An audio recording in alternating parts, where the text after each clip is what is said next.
Sometimes when we stay with boredom a long enough time, we'll get insights that will pop out of the right hemisphere of our brain after we've been working really hard with our left hemisphere.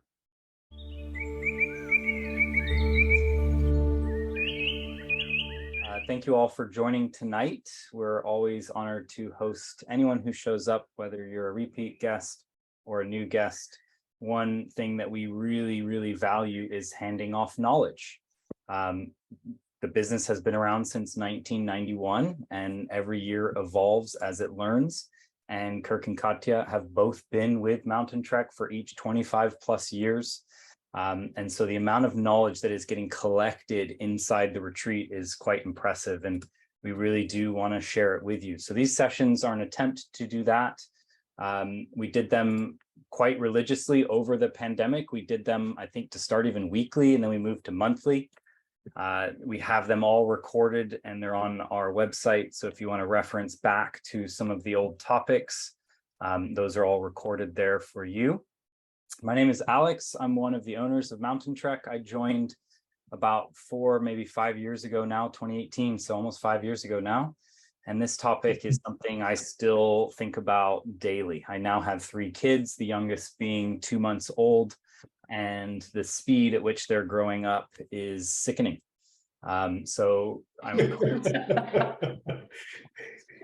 constantly thinking about how to slow down, how to be present, how to savor, not to get overwhelmed and feel like everything is just passing me by. So I'm really personally excited to see what Kirk and Katya get to share tonight.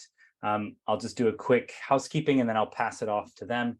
So feel free to interject at any time. We've got less than 20 people here tonight, so you won't really be interrupting by chiming in.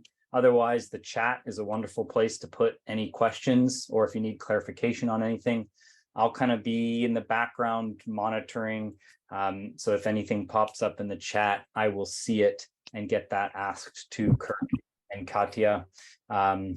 Please do come off if you want, come off of black screen and turn on the video if you want. We'd love to see you. Otherwise, feel free to just sit and listen, and hopefully you take away a few things. So without further ado, please meet if you haven't, or say hello if you've already met, Kirk and Katya. Kirk is one of the other owners of Mountain Trek and the program director, program creator, the living, breathing embodiment of Mountain Trek. He has been with the business for 25 plus years. And then sitting beside him is our general manager, Katya Campbell, who's also been with Mountain Trek for 25 plus years. So an amazing amount of knowledge sits in that one screen on your computer. And hopefully we can tease some of it out tonight. We will be talking about the 5 best ways, or not best, but 5 ways to slow down in our busy world. So without further ado, take it from here, Kirk and Katya. Welcome, everybody. Good to see those who are on screen, and hello to those that are still behind the screen.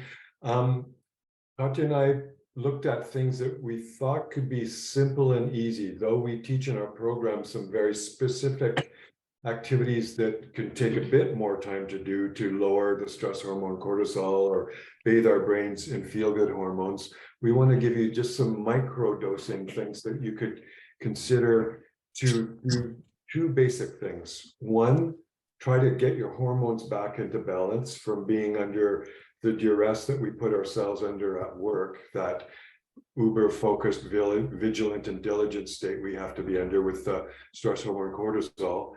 And the second thing, to get into a different state of mind and receive the feel-good hormones of dopamine, our reward motivation hormone, serotonin, our mood stabilizing hormone, and oxytocin, our bonding hormone. These things are the neurotransmitters, the physiological reasons to slow down. If we can slow down and we get the benefits of hormonal adjustment and our nervous system going from being on to being in a rest and digest state, from being a sympathetic survival state to a parasympathetic rest and digest state, the slowing down is felt both in the brain and the body. So slowing down is a means to an end. It's a way to punctuate our days that are so filled with constant inundation and tremendous amounts of responsibility and duties and time constraints. So Katya's going to lead off with the first one. Hi, everybody. So when we're thinking about slowing down, I like to think about things that we do every single day so that we have those micro doses that we already have built into our day. So we're not actually adding anything in because we are all so busy, which is why you're probably at this Q&A, that if we try and add more things, then it sort of just, it becomes another thing that you have to do.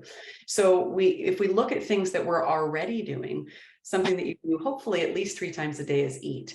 And so by incorporating what we call conscious eating, we're not adding anything else, but we're just fine tuning what we're already doing.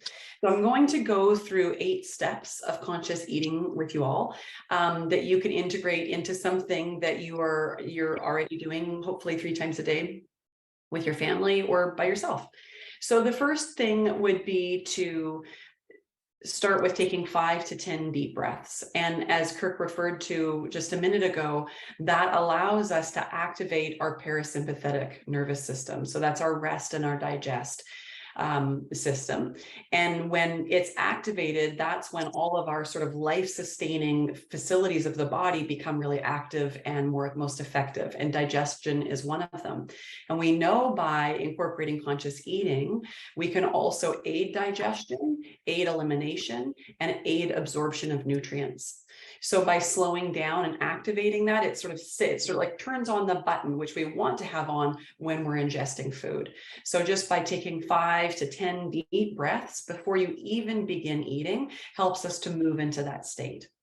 And then the second one would be to actually take time to sit down, which again is going to allow your body and your muscles to relax. So rather than being at the breakfast counter and we're running around maybe chasing after kids or feeding dogs and trying to rush out the door to work, we're actually taking time to sit down, which allows our body to get those signals that it's now safe to move into that rest and digest mode. And then from there, the third part would be allowing yourself a minute or two to just look at your food, to begin to savor that experience of smelling your food. And by looking at the food, you're actually beginning digestion before you even eat. So this begins to stimulate your salivary amylase, which is one of your first enzymes that begins with digestion. It starts in the mouth. So before we even begin to eat, that starts. And then of course we might feel our tummy begin to rumble. So another digestion cue. So we're activating that right away. And then by savoring, we actually can enjoy the colors and the fact that we get that opportunity to eat. And then from there, slowing our chewing down and our eating down so that we are actually chewing so much that it's becoming almost a liquid in our mouth. And we know that that helps with the absorption of nutrients, also helps with digestion and elimination. So chewing your food, taking a long time to slow that down. And then another one would be putting the fork down between bites. So taking time to, and if you've ever eaten with Kirk here at Mountain Trek, you'll know that he does that often, that he puts his fork down and takes time, make eye contact, to make connection with people, to look around, and to take a few breaths between each bite. And then of course, that would be the fifth piece, which would be sitting and eating with people as much as possible. So that may not always be possible, but the more that we can eat with others, so whether that's taking time, again, rather than running around in the mornings, can we sit down and give even just 5 minutes to eat with any loved ones in our home? And that will, again, create those beautiful balanced hormones that will help with digestion. And then the last one would be listening to your fullness cues. And so that's something that often we override when we are eating so quickly that we don't give our chance of body to even say, hey, I'm actually getting a little bit full. And by overriding it, that's when we sort of get into the habits of overeating. And so taking time to slow down actually gives our body an opportunity to send those fullness cues to our brain. and then we can slow down and we can eat to our level of fullness, not necessarily eating to where we have to clear the whole plate, but listening to our bodies a little bit more. So if we can start to incorporate those different components of conscious eating, not only will we balance our hormones out, but we'll also increase our ability to digest our food and our absorption. Hey, Katya. And our joy. And our joy, absolutely. Hey, Katya, Andy here. I just was thinking about, what about switching hands when you're eating, switching utensils? I love that idea. Great, great experiment. Getting the opposite side. Well, it will certainly slow you down. Yeah. You might miss the odd mouthful, but yeah. But I think I love that idea. I mean, it's the same thing with brushing your teeth, you know, with the opposite hand to get that left and right hemisphere of the brain working together. I think anytime that you're activating, you're creating more neuroplasticity in your brain, which is a wonderful thing and associated with learning, which we know is associated with great brain health as we age. So yeah, I think if you're open to that, then why not?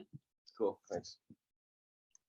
I think this is a great point. I unfortunately find myself too often halfway through my meal before I start tasting it. And that's sad because a lot of the food I eat is beautiful and it would be great to savor it from the beginning. I'm sure this one is resonating with a lot of everyone here. Could we do a quick show of hands? Who all does this resonate with? Yeah, I think this is a universal one. I'm going to add one more thing to it. I think it's really important to do what Katya's doing to find the moment-to-moment pleasure in what we're doing, both for absorption, digestion, and elimination. And to do that, we have to keep our mind present in what we're doing and avoid the compulsion to get pulled into other things. So if we have the news on the wall while we're eating, or we're checking things on our phone while we're eating, we can't be fully present in that savoring mode of noticing the 5 taste buds, the textures and the crunches and oozes and all of those things that are happening physiologically. But it also it takes us out of that parasympathetic state that Katya was talking about by having us worry, get concerned, be trying to problem solve about the world's issues or our social networks issues or whatever else is going on. And it counters all of those benefits that Katya was saying. So having these things put aside, all stimuli, allows us to go deeper into that state that Katya was offering. You're effectively setting the intention to not be mindful when you sit down with your meal and anything else, with the TV on, with the newspaper, with your phone. You're telling your brain right from the beginning, I'm not going to think about what I'm eating. I'm going to pay attention to something else and just shovel. Mm-hmm. Yeah, interesting. I'm curious whether you've read anything or heard anything about a lot of cultures will give thanks before they eat. Mm-hmm. So adding gratitude mm-hmm. to the meal, either pre or post, and whether that has anything to do with benefits, both absorption and elimination. Absolutely. I mean, we know that gratitude practices are, scientifically proven to change our hormones, our brain chemistry, all of that. So I think that adding that piece would be beneficial. And it just allows us to savor everything a little bit more, and giving thanks makes us appreciate everything a little bit more, which I think is beneficial as well. Mm-hmm. Great. Okay, so number 1, slow down while eating with 8 subpoints. I will create an article of this talk and post it in a few days. So you'll have that reference after the fact as well, because this is very dense and really important information. I think we had a question. Yeah. Well, I'm just wondering, I'm thinking realistically, I live alone and I do eat too fast. But if I were to really slow down my eating for at least 3 meals a day, I'm not sure I'm willing to not read or do something else while I'm eating. What do you think about that? Yeah, and what I would say is that, it's just like any sort of habit formation tools that, we don't want to try and pile on everything, because then we know that doesn't set us up for success.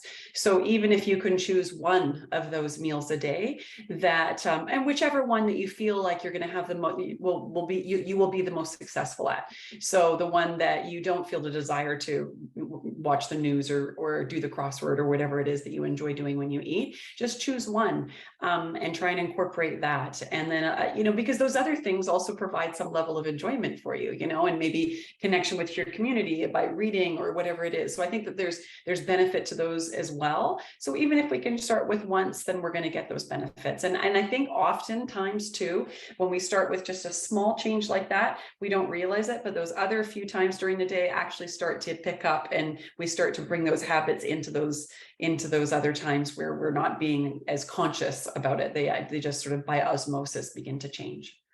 That makes sense. Yeah. Okay, thanks. You guys will be meeting in 3 days, right? Yeah. Oh, great. Stephanie's coming on Saturday. Yeah. Great. Well, we can practice this out on the trail. Okay. Should we go to number 2? Yeah. Okay. This is a tough one for us in our society because we run from a certain state of mind. And when we slow down, this particular state of mind gets us a little bit uncomfortable. And if you're a meditator or you have mindfulness practices, you'll know this state as a state of mind that all of us need to connect with. And this state of mind is called boredom. So it's one of the greatest fears that we have, that if we create space in our life, we slow down and we don't fill it with something right away, then we have to bump up against the discomfort of boredom. If we're willing to stay with boredom, a lot can come out of it. In meditation, it's sometimes seen as a hurdle, and if we try to get away from it, we might jump into something else like mind wandering. But if we practice being okay with boredom, there's many fruits that come from behind it. And one of the things that Katya and I love is being in nature, as you know, working at Mountain Trek. And even if you go out for just 5 minutes with a cup of tea in the morning into your garden and just sit without doing anything, thinking anything, creating anything, just sit and allow yourself to actually feel that vacuumous state that we call the boredom, that sort of unsettled state of not knowing what's going to happen next, not being in control of what might happen next, not necessarily feeling grounded even, but just be with it. It's amazing how we get into other states with our mind. Some of them can be creative. Sometimes when we stay with boredom a long enough time, we'll get insights that will pop out of the right hemisphere of our brain after we've been working really hard with our left hemisphere.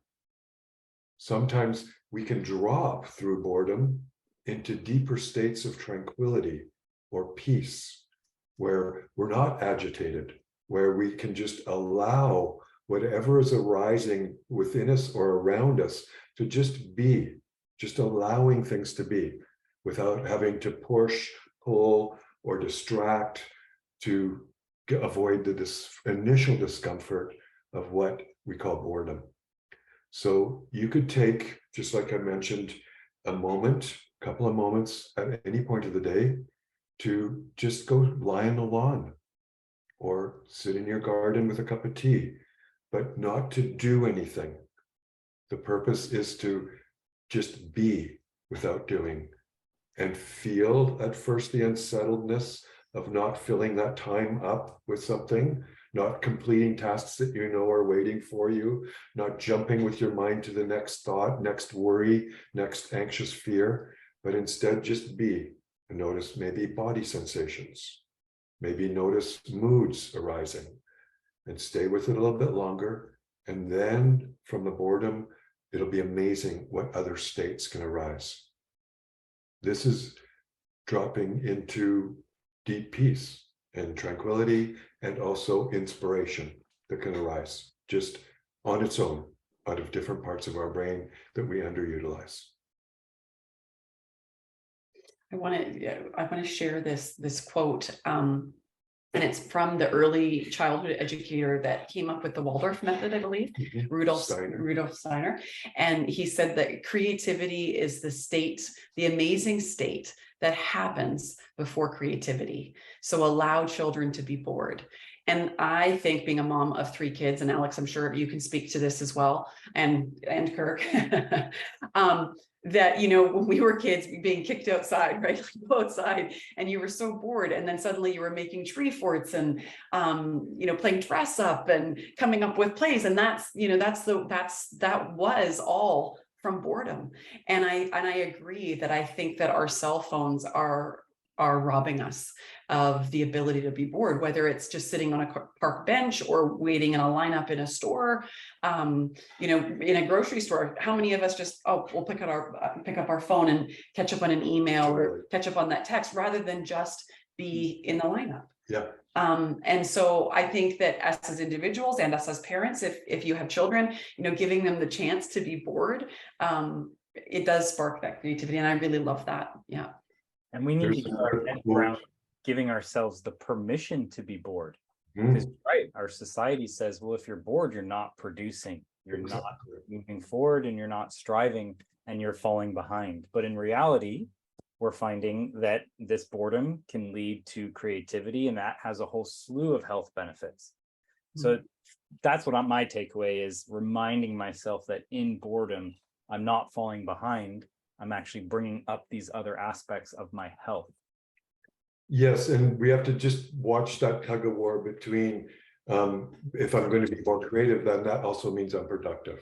It's okay to actually be doing nothing. Right. Daydreaming is actually good. So if we get into that agitated space of unknowing, uncertainty, this void that needs to be filled state, just stay with it. And it's okay to actually do nothing, including being creative, not being creative, allowing just things to be as they are. There was a quote from a meditator that said, "Thank you for being late." Because I took that 5 minutes that you were late to do nothing, to just look at the sky, to just breathe, to just be with myself for just 5 minutes. Otherwise, it would be just on to the next thing and going. And that's the opposite of slowing down. We used to do that exercise with some of our corporate clients where we would have them take 10 breaths and then ask how many people made it to 10. Without thoughts, you mean? Yeah, but before they realized that they weren't even counting anymore. Yeah. Yeah. It is Any questions or input or from anybody on that particular topic?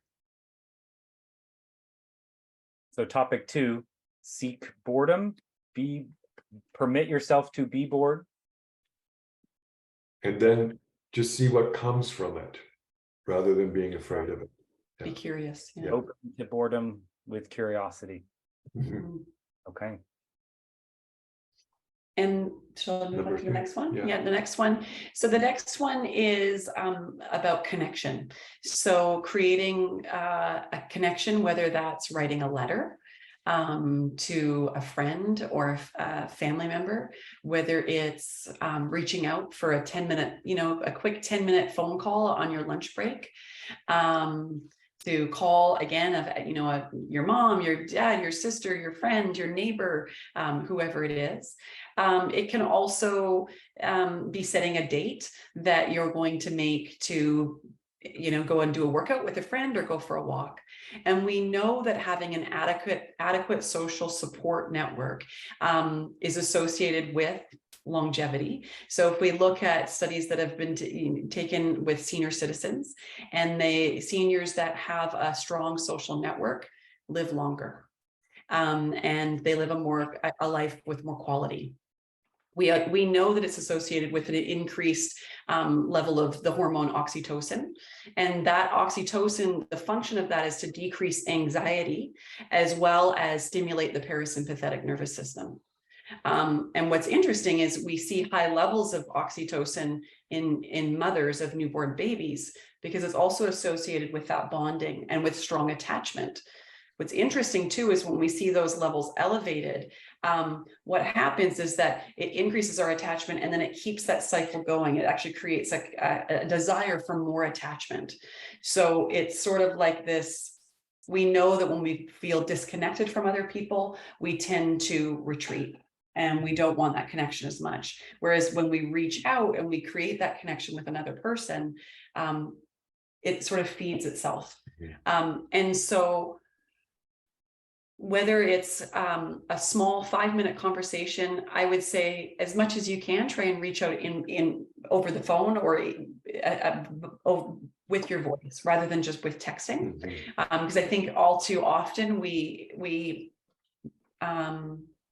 use texting as a way of communication and it lacks some sort of emotional connection, you know, and because it's just so easy and we can do it quickly. But take that time to actually make the phone call or write the letter or go and have a visit with someone. And it doesn't need to be long. It can be short, like I said, on your lunch break, to keep that cycle of connection continuous. Anything to add to that?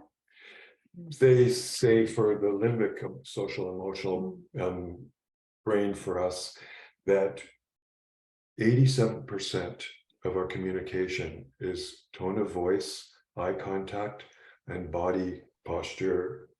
And that's being read by our ears and eyes constantly to see whether we feel connected, safe, and secure with each other. Out of any message that we make with another human being, only 13% is the actual word. And that's including anything written or typed. So when we just rely on typing, we're really only emitting 13% of the message. So that keeps the other person in a subtle, uncertain state from their limbic brain. They can read into the words rather than get a full sense from prosody of voice, tone of voice, pacing of voice, what's really true, what's really being messaged. I've been trying now, if I phone somebody, instead of just hanging up and not leaving the message, I'm just leaving a message as if it's a text and just doing something silly and kind of playful with them on the message. And I got a response back from a couple of friends and they said, wow, I listened to that 3 times. It was so fun because the voice is the person much more than just the written word. I think that's interesting too, is I was reading some research about that talks about children, young children during COVID that weren't able to see faces and how that impacted their development and their attachment and how important it is. So yeah, that really speaks to what you're saying. Anybody have any thoughts or offerings around Katya's tip there? So the value lies in establishing the connection or in practicing the connection. So the call to set up a walk or the walk itself or all of it. I think all of it, Alex, because sometimes it's just a simple phone call. Maybe your sister lives on the other side of the country and it's just a 10-minute, hey, how are you? You know, it doesn't even need to be a deep conversation. It can just simply be the reaching out or the act of someone reaching out to you. You know how wonderful that feels when someone says, I was just thinking about you, not for anything, just to say hi. So I think that it's the act of reaching out, and it doesn't need to necessarily be, okay, we're going to go and set the date and that's going to create it. It can be, it's the effort, it's the intention. And the slowing down part of this is to take that extra step to do it, you know, by voice or visual, rather than just flying off a text. Yeah. And a 10-minute call or an hour-long coffee meeting, that seems like a lifetime compared to 10 minutes spent doing emails, or an hour that flies by. The density of those minutes, and I can see why that is a tip to slow down. Great. Okay, so number 3, connect. Number 3. So Katya talked about the practice of savoring, which is a foundational mindfulness tool, where like a sommelier, noticing the subtle nuances of aromas and flavors and textures and all of those layering subtleties brings us into more and more presence. It does kind of pull us out of time and into connection, whether we're eating or drinking. And so the fourth one, is it 4? Yes, the fourth one that we want to offer is to take a bit of time and listen to music, not turn music on as a background soundtrack to our life, but instead sit down and purposefully, maybe have a cup of tea or whatever, but purposely sit back in that old Maxwell cassette advertisement and notice in the sound that's coming at us, where do the violins rest? What's that funky bass line? What's happening in the textures and nuances of the sound, so that we're utterly present and deeply savoring and enjoying that experience, rather than just being stuff that fills the air in the soundtrack of our life, that we're hardly even noticing what's going on with it. We might sing along to a bit of a chorus, but the rest of it is just kind of almost noise. So taking the time to slow down and deeply savor some music doesn't really cost anything. We all have the devices that'll play something even off our phone, but to take just a bit of time once in a while to do that with your invoking your pleasure sensations, it just brings us again into deep mindful presence.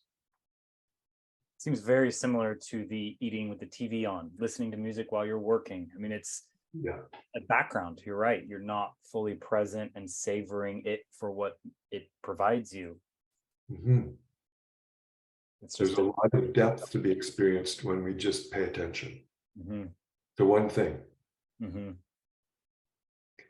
I also wanted to just go back quickly to Katya's last one, as I look at all the black screens here, and there's no judgment in this, but after Zoom came out during COVID and the honeymoon wore off and everybody went onto black screen, one of the things that came out around emotional intelligence, the EQ factors that were affected by people not seeing people seeing them on the screen, they could hear the voices, really caused people to hold back. It affected psychological safety for teams that were working together. So those of you that are working with teams and doing Zoom meetings, you may want to at least once or twice a week go on no black screen to connect with your team members, so that you can keep building that connectivity that's so vital for brainstorming, collaborative solution finding, all of those things that corporations rely on. And I'm going to lean into the same thing I was just saying. It often might be the case that you put yourself on black screen so that you can go do other emails and be listening passively. So it's that distracted mind state versus that focused, simple, present mind state. Yes. It's definitely an underlying theme. Oh, great. Okay. Well, we're cruising now. Number 4 in the bag. Listen to music only. Are you going to do our lesson? Sure. Yeah. I'm going to do it very slowly. Yeah. Before we move on, does anyone have any anecdotes about listening to music? Because it certainly is something we all know exists, whether it's putting on a vinyl record and, like you said, putting on tea. Or I had a wonderful night. I went camping with my kids and they went to bed, and I put on a record on my phone. I put on a Pink Floyd Dark Side of the Moon album, and I looked at the stars, and that was it. And it was a very slow, present moment. Does anyone else have an anecdote around music?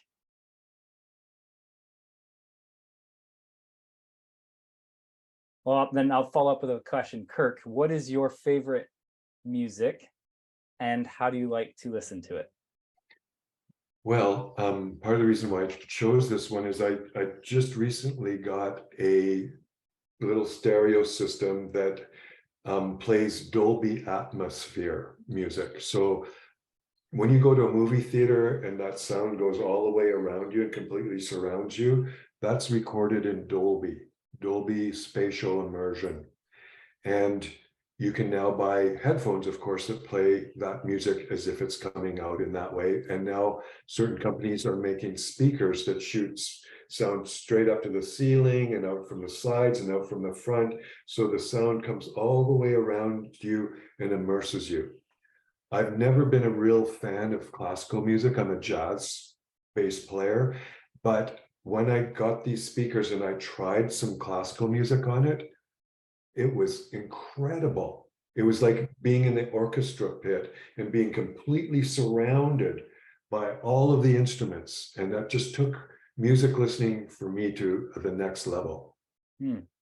What's the name of that device? It's Sonos makes this device, Sonos speaker system. And I think there's going to be more companies coming out with it. It's the newest kind of way to go from stereo to complete immersive state. It's called spatial sound. Spatial audio, Okay. and Dolby is the recording system that does it. Okay. You know what it makes me think of is when you're in nature Mhm. and you're outside, it's not Yes. like it's coming from anywhere. No, It's all around. everywhere, you know, at every single, yeah, they're your top, bottom, left, right. It's immersion. it is immersion. Yeah. Yeah. That's the other name for forest bathing, is nature immersion. Mhm. The last one is something we wanted to come up with, something that you could do at work easily. So a lot of these we've talked about you could do at home, but to find a moment in the compression that we're all under at work is really, really important to punctuate our day, to help us get that cortisol down and to state shift our mind. So there's a tool I learned quite a few years ago, probably over 10 years ago, that if you set your clock in your calendar to come on 2 random times, one before lunch and one after at work, for 1 minute, you stop looking at the screen, you don't answer an email, you don't do anything with any device. Instead, you find a window to look out of that you're working from, and you just look at the sky and you breathe deeply, maybe a 4 count in, 4 count out through your nose. So you get into that parasympathetic state again. Heartbeat slows down from deep, long, smooth, ocean-like breathing. And you allow at least 3 gratitude thoughts to come in with the inhalation and be released. 3 is all you need through litmus paper testing to actually lower cortisol, our stress hormone. But you can do it with every single breath for that 1 minute if you wish. But it's a complete stress reducer. It's a complete slowdown of the mind and the body, because the heartbeat slows down and the brain's thinking work slows down. And it's a state shifter. You're no longer in problem-solving mode. You're just in presence. And then after the minute, your alarm goes off and you go back to work. But you've realigned your hormones, you've state shifted your mind, and you're going to be more potent when you come back into work. So Kirk, I have a question there. In teaching work-life balance, we find that a lot of people aren't present entirely. They're getting pinged and dinged, and therefore they're not as efficient. And then their work spills into life. And then that blend is what causes them so much anxiety. And we've taught people that there's certain ratios. Some are 50-minute sprint, 10-minute rest, 50-minute sprint, 10-minute rest and resource. Is this truly better to do as an interjection, or would you put it into that 10 minutes where you're resting and resourcing to then sprint and be focused and turn off your pings and dings for 50 minutes? I think if you include state shifting your mind, so what does the brain need to be optimized? It needs blood sugar. It runs on blood sugar. It needs oxygen. If we're just sitting constantly all day long and breathing in the top third of our lungs, we're under oxygenating the brain. So not only do we need to breathe deeply once in a while, but actually get up and move so that the muscles are pumping blood through the system and filtering through our liver and kidneys, so that we're constantly keeping things alive and activated rather than going into kind of a sludgy inflammatory state. We also need to sleep deeply so that the brain can turn off at the first part of the night and then re-solidify memory and learning during the second part of the night. And then we need to state shift. State shifting from constant left hemisphere problem solving, which is built on that negative bias part of our survival brain that throws out 3 negative thoughts for every complacent thought. If we can state shift either into that right hemisphere creative after we get through a bit of boredom, or we go into a state of open allowance or equanimity through a little meditation practice, or a state of gratitude or compassion. These are all state shifts for the mind that gives that analyzing, problem-solving part of our brain a punctuated break through the long hour days that we're doing. So if you're doing a sprint of highly focused, non-interruptive work for 20 or 50-minute segments, and then you resource the brain with either food, movement, oxygen, state shifting, those kinds of things, and you probably don't need to do that 1 minute pause and connect to nature through the sky and gratitude. That's the tool that you can use anytime. I do like the interruption too, though, because life doesn't necessarily follow a schedule for when it interrupts you. Road rage is always such a good example. You don't know when you're going to get cut off. And so it's never planned. You're never saying in 5 minutes, I'm going to be triggered and then I'm going to remain calm. So it seems like a really good training tool to help you immediately state shift. And yeah, that seems like a very great tool to add to the kit. Lower cortisol. So again, we're trying to work with the nervous system in that rest and digest parasympathetic state Katya talked about. And get out of that sympathetic fight and flight, make sure the whole world's together and everything's going to get done on time state that cortisol keeps us in, and also to get our hormones back into balance, because cortisol is supposed to rise and fall through the 24-hour day. It's not supposed to stay up redlined 12-15-hour days of a work day. That's just not natural. If it is because of what we're doing, then doing these punctuations to state shift and adjust our hormones is what we need to do. Yeah, I see that. Great, wonderful. That takes us right to 5:45. So great timing. Why don't I open it up for any questions and answers? They can be about this topic, or while we have Kirk and Katya. I think Katya is about to head off to teach a lecture at the retreat. If you want to ask anything about the retreat, now is a great time. As I mentioned, this recording will be available on our website, and then we'll summarize the content here in an article shortly. All really great stuff. So does anyone have any questions on this topic or general for Kirk and Katya? You said it all. Okay, so to summarize: 1, eat slowly. 2, connect. 3, was Be with boredom. Be with boredom, Be curiosity. curious about it. What could come out on the other side of it? 4, listen to music. And 5, punctuate to state shift. Wonderful. Well, thank you very much, Kirk and Katya. I really appreciate you guys punctuating.